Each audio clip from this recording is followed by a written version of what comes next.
జీవించుచున్నావన్న పేరు ఉన్నది. మృతుడవే నీవు మృతుడవే, జీవించుచున్నావన్న పేరు ఉన్నది. మృతుడవే నీవు మృతుడవే. ఏ స్థితిలో నుండి పడిపోతివో నీవు జ్ఞాపకము చేసుకొని మారు మనసు పొంది ఆ మొదటి క్రియను చేయుమురన్నా, ఆ మొదటి క్రియలు చేయుమురన్నా. జీవించుచున్నావన్న పేరు ఉన్నది.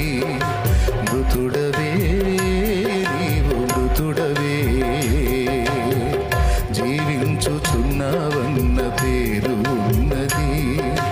మృతుడవే నీవు మృతుడవే. పాటని పాటగా ఎంజాయ్ చేయొద్దు. పాటలోని మాటల్ని గుర్తుపట్టి ఆత్మీయులారా మేల్కోండి. నీ విషయంలో దేవుడు కలిగిన ఆశలన్నిటినీ అడి ఆశలు చేశావు. నీ గురించి గొప్పగా ఊహించుకున్నాడు దేవుడు, చప్పజల్లారిపోయావు. అనేక మందిని వెలిగిస్తావని ఊహించుకున్నాడు దేవుడు, నిన్నే ఒకడు వెలిగించాల్సి వచ్చింది. అనేక మందిని తెలియలా ఒళ్లలో నుంచి బయటికి లాగుతావని చూశాడు దేవుడు, నువ్వే ఒక లోకాశ అనే తెలియలా ఒళ్ళో బొబ్బున్నావు ఇప్పుడు దాకా. అనేకుని రక్షిస్తావనుకున్న నిన్నే ఒకడు మేలుకొలపాల్సి వచ్చింది.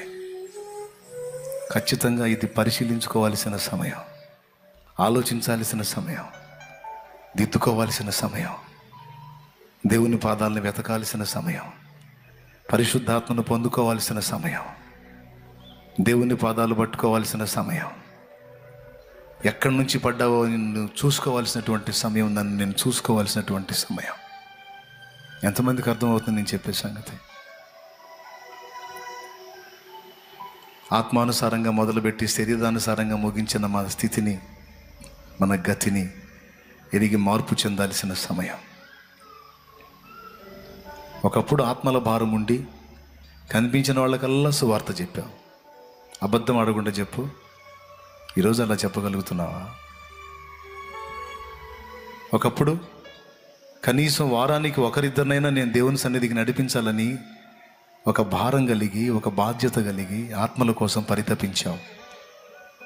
ఈరోజు ఆ పని చేయగలుగుతున్నావా? ఆ రోజు అంతసేటు చేశావు, ఇప్పుడు ఎందుకని కనీసం నెలకొక ఆత్మను కూడా కదిలించలేకపోతున్నావు?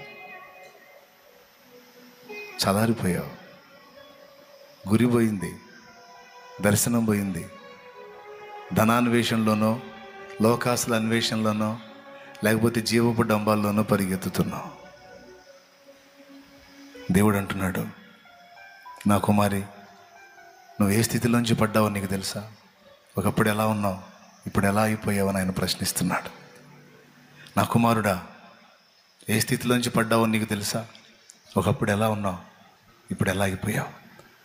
నువ్వు ఇలా ఉండటానికి వీల్లేదని దేవుడు మాట్లాడుతున్నాడు. దేనికోసం దారి తప్పావో, దేనికోసం దిగజారావో పరిశీలించుకో.